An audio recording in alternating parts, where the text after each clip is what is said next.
Direto do plenário está de volta ao vivo com imagens do plenário do Supremo Tribunal Federal.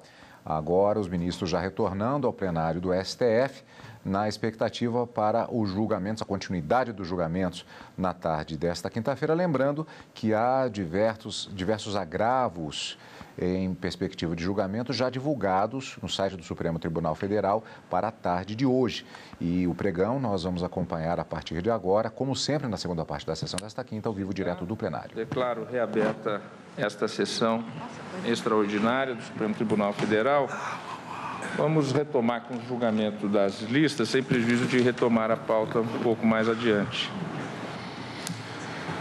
Ministro Marco Aurélio, lista número 1, de 24 de outubro de 2018, com um total de 5 processos. São agravos regimentais que Vossa Excelência está desprovendo. Pergunto se há alguma divergência ou algum destaque.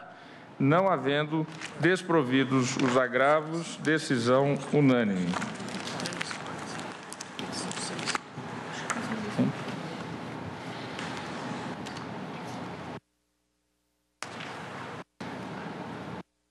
Ministro Marco Aurélio, a lista número 6 de Vossa Excelência, de 10 de outubro de 2018, Vossa Excelência está desprovendo os embargos.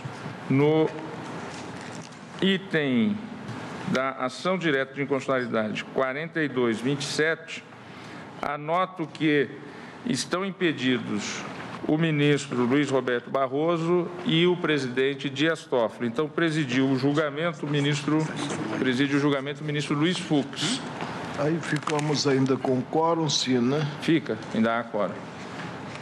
Ainda há quórum. E Vossa Excelência está desprovendo os embargos. O ministro Luiz Fux proclama, então, ministro Luiz Fux, desprovimento dos embargos. Então, proclama o resultado. A Corte, por unanimidade, negou provimento aos embargos.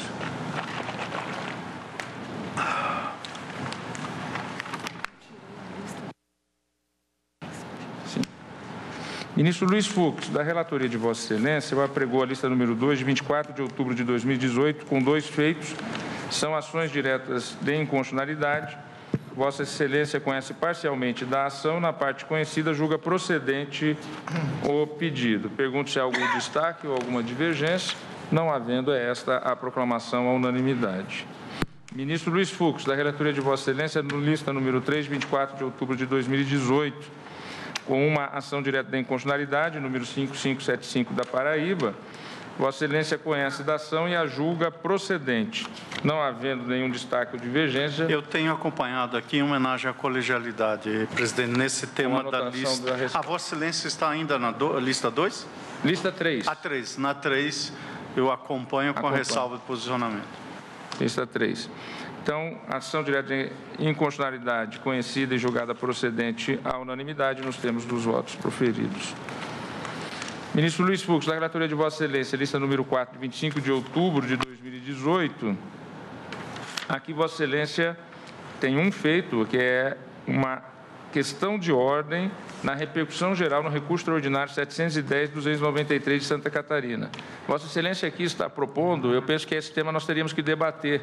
Presidente, eu faria até uma ponderação ao relator. Nós podemos caminhar em tal sentido no julgamento do recurso extraordinário, ensejada a possibilidade de o defensor do recorrente assomar a tribuna do recorrido também. Agora, para nós implementarmos, afastarmos a repercussão geral, já declarada pela maioria, né, no julgamento de questão de ordem, eu penso que... Deixa eu fazer só uma ponderação, ministro Marco Aurélio, se Vossa Excelência me permite. Eu, por exemplo, não dou esse passo. É conhecida a posição de Vossa Excelência, respeitada. Eu apenas gostaria de destacar o seguinte. Não, a minha posição, isso aí, ministro, eu estou completando esse ano 40 anos em colegiado julgador, agora em novembro. E primo sempre pela coerência. Claro. Não, por isso eu respeito. Sempre. Por isso eu respeito. Não vario. Fiz 3 visões aqui. Eu especifiquei 3 hipóteses aqui que são comuns a acontecer. Há processos que afetados outrora não mais apresentam a repercussão que acarretavam no momento da afetação, tendo em conta os conceitos jurídicos indeterminados constantes do artigo 1035, ordem econômica, social, política, que desapareceram. Mas, na época da repercussão geral, houve, digamos assim, um estímulo para que fosse afetado. Segundo, há processos afetados cujos temas em decisão das turmas foram considerados infraconstitucionais. E o terceiro, o plenário já decidiu que o reconhecimento da repercussão geral pelo plenário virtual não gera preclusão consumativa impeditiva do plenário físico não conhecer da impugnação, até citou o acordo de Vossa Excelência. E, por fim, há inúmeros processos que não são destacados para a pauta pela diminuta repercussão que apresentam. Então, tal como vem ocorrendo, a minha sugestão, que seria uma sugestão de racionalidade dos trabalhos do tribunal, assim como nós temos feito com as listas das ADIs, que houvesse uma possibilidade de os relatores procederem a uma revisão das repercussões gerais afetadas, permitindo-se, então, a desafetação desses processos.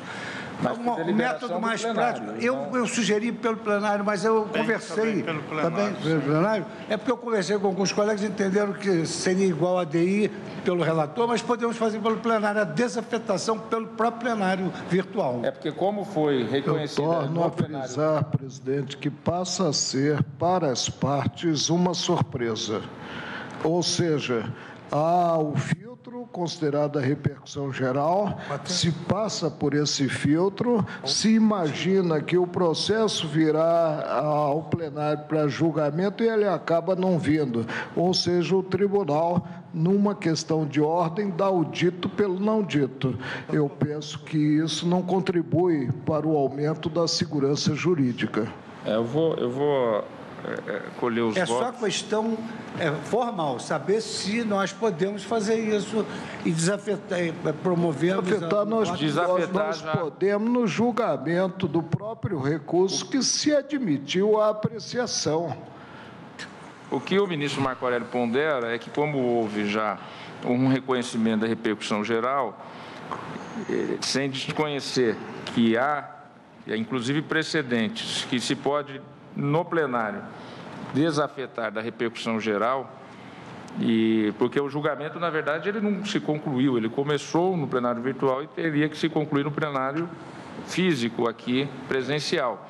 Então, Sua Excelência pondera que, ao invés de trazer em lista, se colocasse o feito em julgamento. Mas, no plenário, como nós temos feitos com ações diretas, se a parte... Porque é lançado a publicação, não é, senhora secretária? É lançada a publicação da pauta. Né? Então, aqui, por exemplo, foi publicada a pauta. Inclusive, considerada questão de ordem. Foi colocada como questão de ordem. Inclusive considerada questão de ordem, porque geralmente... E não houve inscrição de advogado. Geralmente a questão de ordem é trazida pelo relator à bancada, né? Independentemente da publicação. A senhora secretária está... Aí, se não houve publicação, com maior razão, não devermos agora enfrentar a matéria. Esse caso foi só apresentado em mesa. Então, a ponderação, eu colocaria isso como uma discussão preliminar, porque eu penso que o que o ministro Marco Aurélio coloca é até preliminar ao julgamento da própria questão de ordem. Então, Sua Excelência entende que, como o feito já foi reconhecido... A minha ponderação não foi acolhida pelo relator, seria ele retirar e trazer o extraordinário, né? Mas aí eu infirmaria a ideia que eu tive. Então... Presidente, só fazer uma observação. Na verdade, ao retirarmos a repercussão geral, isso não equivale, e acho que aí os cuidados que o ministro Marco Aurélio vem expondo são importantes, isso não equivale a não termos conhecido do recurso extraordinário. Ao negarmos isso, os casos idênticos que estão parados, todos eles não terão mais repercussão geral. Ou seja, há esse problema no ordenamento jurídico que inverte totalmente a questão sem ministra, essa possibilidade. Aqui há uma preliminar. É que, no caso, a questão de ordem não foi alvo de publicação. Ou seja, as partes não foram alertadas quanto mas eu não estou votando ainda, só pedi uma parte para colocar que é mais ampla ainda a questão. Sim. Eu faria a seguinte sugestão. Eu penso que seria possível trazer em lista, até porque estamos trazendo ações diretas, acabamos de julgar várias. Quando há inscrição nós oportunizamos ao advogado escrever, então nós traríamos em lista, mas com pauta publicada. O ministro relator concordaria com essa solução? Então, nós publicaríamos essa pauta, né, para que, se eventualmente advogados que atuam no feito se inscreverem, nós ouviríamos.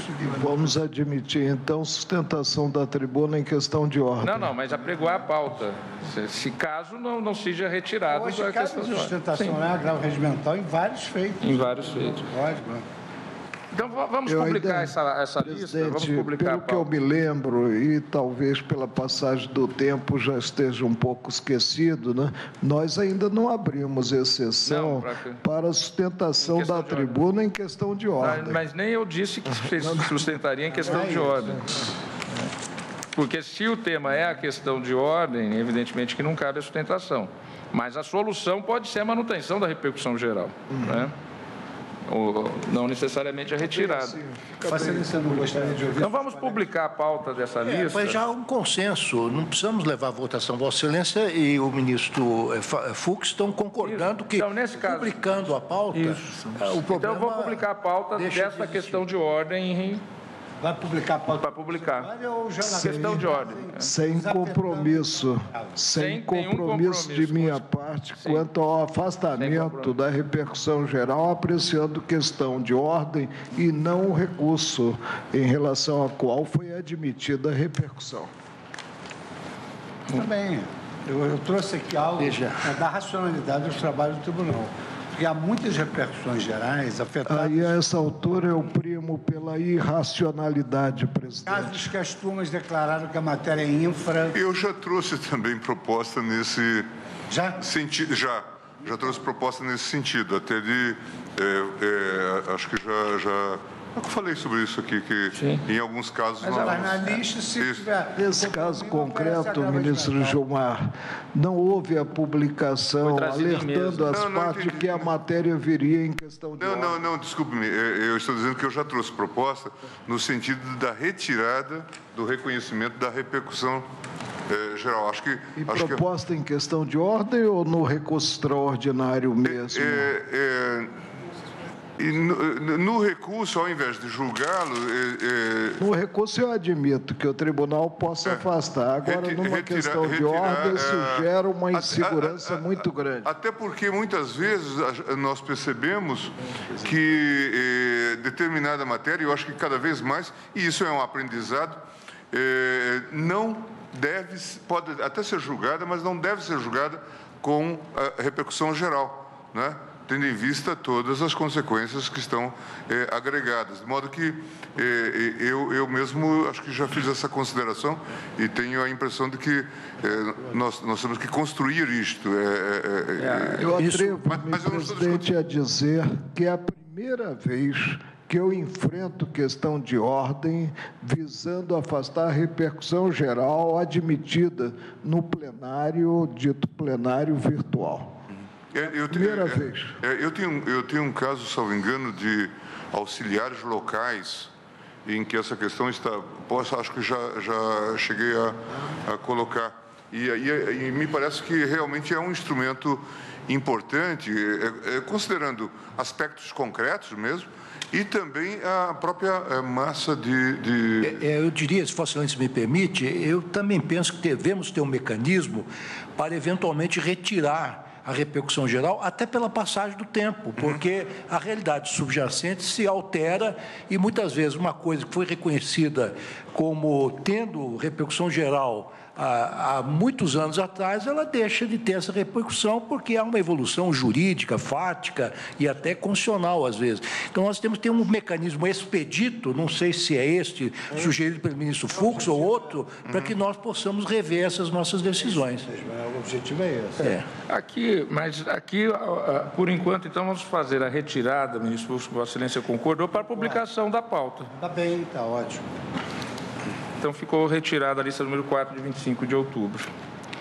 Ministro Alexandre de Moraes, lista número 3, de 25 de outubro da relatoria de Vossa Excelência, trata-se da ação direta de inconstitucionalidade 5077, Vossa Excelência confirma a medida cautelar, julgando parcialmente procedente a presente ação para declarar a inconstitucionalidade dos artigos 1º, 2º, 3º e 5º da Lei 3.213 de 2013 do Estado de Rondônia. Pergunto se há alguma divergência ou destaque. Não havendo, declaro que esta é a proclamação à unanimidade. Ministro Alexandre de Moraes, lista número 4, de 25 de outubro de 2018. Trata-se da ação direta de inconstitucionalidade 5352.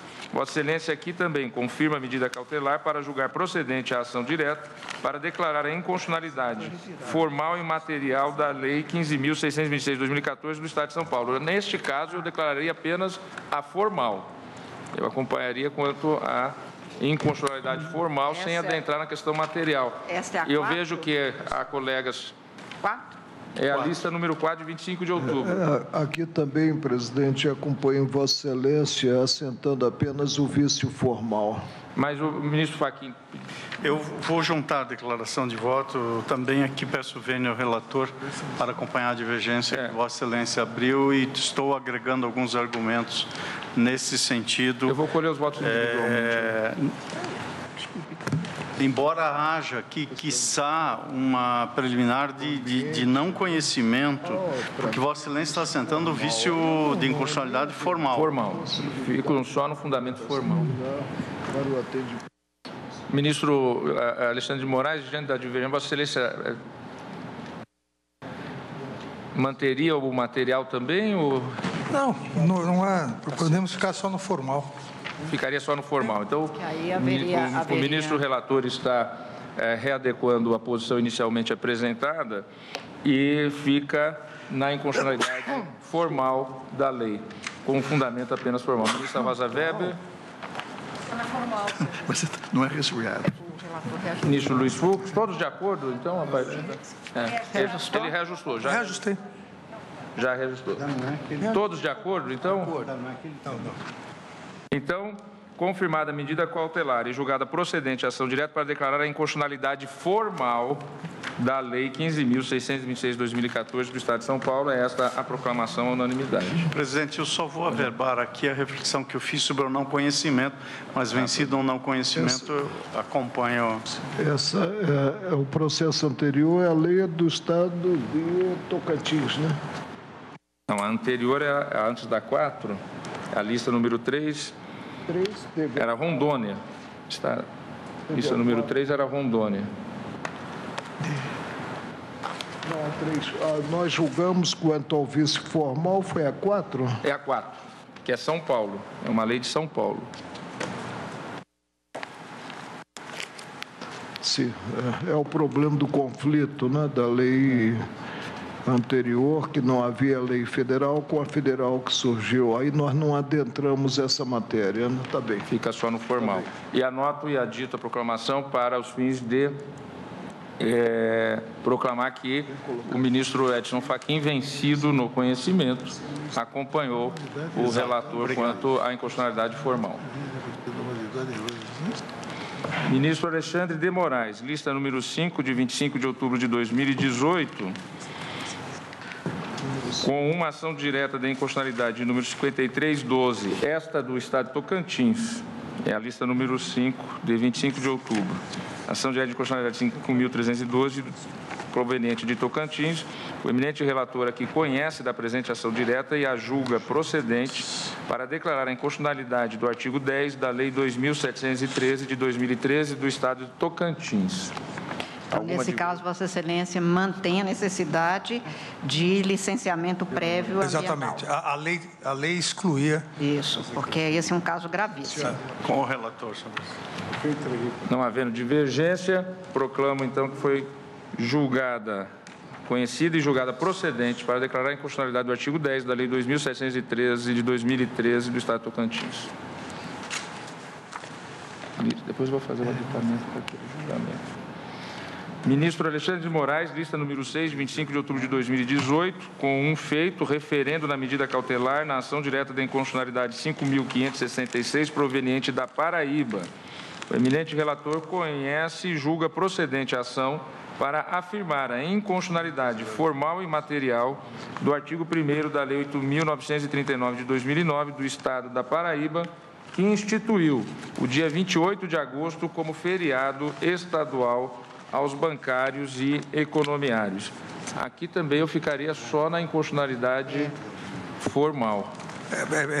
Presidente, aqui é uma peculiaridade, porque além da formal, o feriado não é para todos, o feriado é só para os bancários e economiários do Estado da Paraíba, ou seja, na verdade, não seria nem um feriado, seria um dia não remunerado. A lei peca por falta de razoabilidade. Mesmo que fosse a União estabelecendo, seria só para duas categorias específicas. Com essa explicação, eu retiro a proposição. Então, o eminente relator propõe, tanto formal quanto materialmente, os fundamentos para a declaração de constitucionalidade. Todos de acordo? Não havendo divergência, então proclamo que foi conhecida e julgada procedente a ação para afirmar a inconstitucionalidade formal e material do artigo 1º da Lei 8.939 de 2009 do Estado da Paraíba.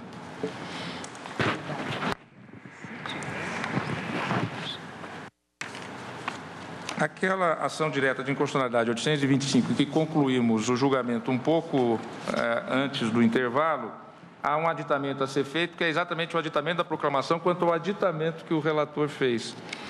Ou seja, para julgar procedente a ação, quanto ao dispositivo do parágrafo único do artigo 32, para dele extirpá-lo por qualquer tempo. Só na parte final. Na parte final, só a parte final, por qualquer tempo. Então, é ditada a proclamação.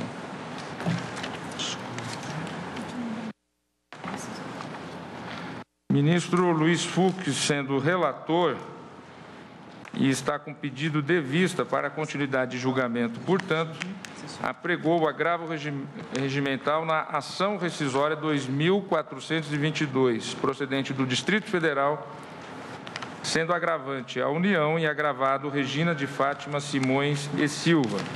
A papeleta consigna que, após o voto do ministro Luiz Fux, relator, negando provimento ao recurso de agravo, no que foi acompanhado pelo ministro Marco Aurélio, pediu vista dos autos o ministro Teori Zavascki, ausente justificadamente naquela oportunidade, ministro Celso de Mello.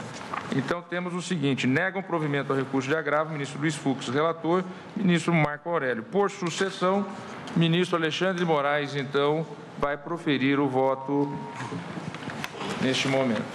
Mas presidente, esse é um caso só, presidente? Porque aqui esse é um caso da vista, mas idêntico a todos os demais. Porque constava que seria julgado em conjunto. Proclamo também... Vamos até esclarecer, senhor presidente, fica fácil. Esse aqui é um tema, e dependendo da votação aqui da vista, vai se aplicar nos outros para readaptar, ou então nós julgamos em conjunto. Todos. Tá? Então é melhor, porque como são iguais, julgamos esse como o caso guia e depois... Isso. Então, aqui, presidente, a questão da URP, os 26,05, a unidade de referência de preço, é que, no caso em questão, foi reconhecido a agravada, foi reconhecido esse direito, com o mandato de segurança que foi originalmente impetrado contra o acordo no Tribunal de Contas da União, que expurgava. Entrou com o mandato de segurança, o Supremo Tribunal Federal reconheceu essa possibilidade, inicialmente uma decisão monocrática do nosso decano, o ministro Celso de Mello, depois a concessão da ordem foi mantida pela segunda turma da Corte, transitou em julgado, e assim, como nesse caso, nos demais, isso foi incorporado. O que faz a União agora? Ela ingressa com a ação rescisória, uma vez que tempos depois, um bom tempo depois, a Corte mudou o seu posicionamento. A Corte passou a permitir que o Tribunal de Contas da União analisasse a questão no momento do pedido de aposentadoria e pudesse, eventualmente, glosar esses 26,05 ao RP em virtude de rescalonamento de carreiras. O fundamento básico aqui para ação rescisória que foi negado o segmento pelo ministro Luiz Fux e para o agravo regimental é uma alteração posterior de jurisprudência pelo Supremo Tribunal Federal.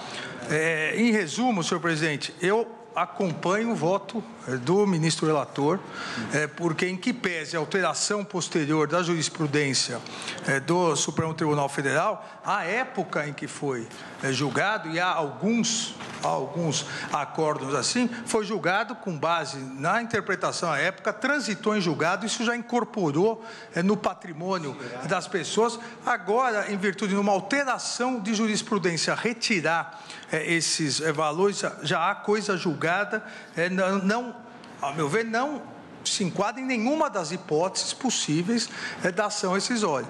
Se toda vez que houver uma evolução, ou involução, mas uma alteração jurisprudencial, nós possibilitarmos novas ações rescisórias, cada alteração grande da Corte, nós teremos que julgar tudo novamente. Então, o acórdão que transitou em julgado da segunda turma de relatoria do ministro Celso, esse acórdão, ele refletiu a jurisprudência e a interpretação da época. Nesses termos, acompanho o eminente relator que negou o provimento aos agravos. Presidente, eu queria só fazer um esclarecimento.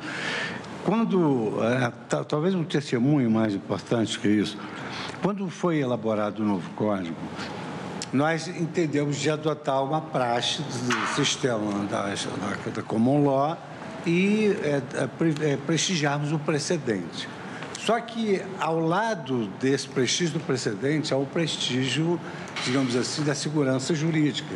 O princípio de que a jurisprudência não pode causar uma surpresa ao jurisdicionado, que no momento em que propuser a ação, o panorama jurídico era depois ele se modifica.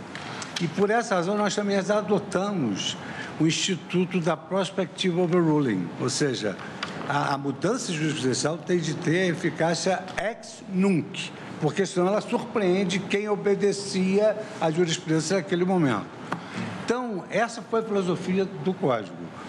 Então, na época, como disse o ministro Alexandre, eu tenho 4 dependentes desse carro-chefe aqui, na época havia uma interpretação controvertida, mas até propensa a acolher a pretensão da parte. E então, o ministro Celso, o ministro Marco Aurélio entenderam que a força da coisa julgada deveria ser respeitada. Houve a propositura de um mandado de segurança posterior, porque o Tribunal de Contas, desrespeitando a coisa julgada, glosou, a parte ingressou com mandado de segurança e o tribunal, na segunda turma, em decisão trânsito e julgada, confirmou essa parcela integrante. E a rescisória veio por violência à literalidade de lei, né? Quer dizer, na época, a interpretação... Verdade, o tribunal somente evoluiu, né? Tempos após, para fazer a distinção entre decisão versando situação do servidor na ativa e decisão versando na inativa. Eu tenho a impressão que há um precedente, acho que da relatoria do ministro Marco Aurélio, que fazia esse distinguishing. Uma coisa é o trânsito em julgado em relação a vantagens, vencimentos e tudo mais. Que na época do acórdão recidendo, a jurisprudência não estava pacificada ainda. E depois passou-se a entender que, em relação ao Tribunal de Contas, quando se trata do registro da aposentadoria, é uma nova situação. Tem uma repercussão geral, falando, aduzindo aqui essas decisões do Tribunal de Contas e essas decisões que consagram esses valores podem ser alteradas pelo Tribunal de Contas, porque são hipóteses de coisa julgada segundo a cláusula rebus sic stantibus. Elas são continuativas. Mas é bem posterior, né, Mr. Fux? Essa repercussão geral foi bem posterior a esses casos. Eu acho que seria alteração da relatoria do ministro Marco Aurélio, fazendo essa distinção de que são 2 títulos e que, portanto, haveria... Respeito à coisa julgada. Isso. Então que era possível, sim, o Tribunal de Contas fazer a glosa. Isso, na mudança quando houve a mudança de jurisprudência. Sem desrespeitar o pronunciamento judicial, porque ele não teria alcançado a situação de jurisprudência atual. Vamos pegar um exemplo clássico para ficar bem claro. Plano Collor, chamado depois Plano Collor 1. o Supremo não reconhecia o pagamento do Plano Collor 1 como legítimo. Não obstante, muitas instâncias concediam isto e muitos processos transitaram em julgado. Mas a jurisprudência do Supremo era inequivocamente, como continua a ser, no sentido de que era indevido conceder-se o Plano Collor 1. Concedida essa vantagem, as pessoas dela auferiam com trânsito em julgado. Submeteram depois essa matéria à aposentadoria, levaram os proventos... Isso, é exatamente isso. E aí o Tribunal de Contas fazia a glosa. Inicialmente nós dizíamos que não podia por causa do trânsito em julgado. Depois passamos a dizer que era uma situação autônoma e que o TCU poderia fazer a glosa. Isso de 2014 em diante. Eu não me lembro... o acordo de 2014. Eu não me lembro bem, eu me lembro que esta foi uma posição que o ministro Marco Aurélio inicialmente sustentou isoladamente e depois nós passamos a... E a rescisória é proposta pela União, exatamente. Sim. Então, tentativa de rever, quando se trata mas de o caso, que o ministro relator diz... Caso pretérito anterior a 2014, quando a jurisprudência não era essa, não cabe a rescisória. Seria uma rescisória só por alteração jurisprudencial. Eu vou colher os votos, então o ministro Alexandre de Moraes acompanha o relator, negando provimento ao agravo da União. Ministro Luiz Edson Fachin. Eu também estou acompanhando e creio que na declaração de voto eu estou a citar precisamente esse pronunciamento que é de 24 de novembro de 2014, da relatoria do eminente ministro Marco Aurélio, e que compreende não apenas o alcance do verbete da súmula 343, como a situação que foi coberta por aquele julgamento. Aliás, senhor presidente, em todas essas rescisórias, até por economia processual de manifestação, eu, entendendo que o eminente ministro relator tenho a mesma posição para todas, eu acompanho por antecipação com o mesmo resultado em todas as ações decisórias. Eu da mesma forma. São 4 iguais. Então eu já vou apregoar as outras também, todas. Agravos regimentais nas rescisórias. Exato, para aplicar o mesmo. Eu acredito que a essa altura a votação possa ser simbólica, não nominal, né? Sim, mas eu tenho que apregoar os demais que são idênticos. Agravo regimental na ação incisória 40, agravo regimental na ação incisória 2423 de relatoria do ministro Luiz Fux, agravante União, agravado Admir Belo Rodrigues do AILIB, agravo regimental na ação incisória 2426, agravante União, agravado Francisco Murilo, Vesslin e outro. Agravo regimental na ação rescisória 2429, relator ministro Luiz Fux, agravante União, agravado Maria José Viana de Carvalho. A lista 5 também, né? Está incluído, né? Lista número 5, de 25 de outubro de 2018, com 3 feitos da relatoria do ministro Luiz Fux. Em todos esses feitos, e no anteriormente apregoado, eu proclamo que a unanimidade a Corte negou o provimento aos agravos. Senhor presidente, apenas, eu, claro, acompanho o eminente ministro Fux, mas eu farei constar do meu voto juntado, sem prejuízo da juntada dos votos. Aliás, ministro Celso, a União lhe escolheu, né? Porque todas as decisões são de Vossa Excelência. Esta a proclamação. O item número 7 da pauta foi retirado, foi indicado adiamento. O item número 8, que é o área 830727, que eu tenho o voto vista, e o item 9, que é o agravo de instrumento 827810, da relatoria da ministra Carmen Lúcia, trata-se de uma questão que é polêmica nas turmas, que é a questão do prazo em dobro nas ações de controle concentrado. E a ministra Carmen Lúcia sugeriu, ela como relatora deste último feito do item 9, e eu, que teria a vista do caso do item 8º, a nós, então, colocarmos esses feitos para debate com o quórum completo. Então, esses feitos ficam também indicados a adiamento em relação aos prazos em dobro. Pergunto aos eminentes colegas, uma vez superada a pauta e as listas, se há algum caso a mais a ser colocado em mesa, não havendo, agradecendo a presença de todos, declaro encerrada esta sessão. Muito obrigado a todos.